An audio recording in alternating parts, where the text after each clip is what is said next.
let's take a couple minutes and look at the exceptions to the trend in ionization energy.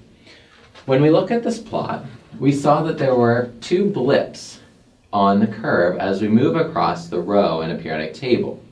And these blips are between group 2 and 3 and groups 5 and 6. So let's look at this and in terms of electron configuration and really understand why these exceptions are occurring.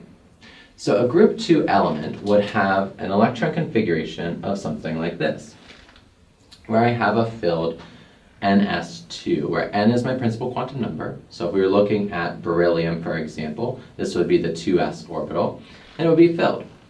And we know from our electron configurations, especially with respect to the d block elements, where we had half-filled or filled subshells, and that added extra stability. And so we saw exceptions to electron configuration for that reason.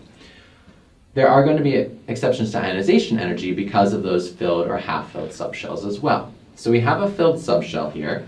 So if we were to remove this electron, it's going to cost a little bit more energy than you might expect because this is filled. When we go to group 3, we have this p electron that would be removed first, and by removing that we get a filled outer subshell, and that requires a little bit less energy than you might expect. So the group 2 is a little bit higher, and the group 3 is a little bit lower for these reasons.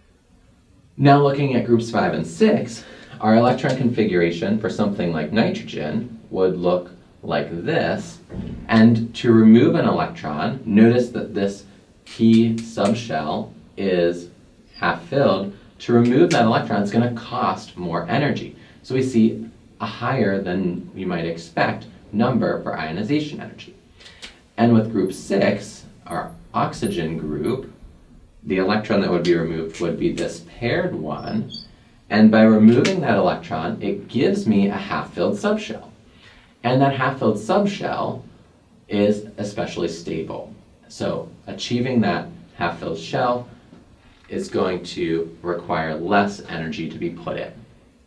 Note that in all cases, though, the ionization energy still is positive. We do have to put energy in, it's just the magnitude is changing. Smaller versus larger amounts are required depending on the valence shell electron configuration.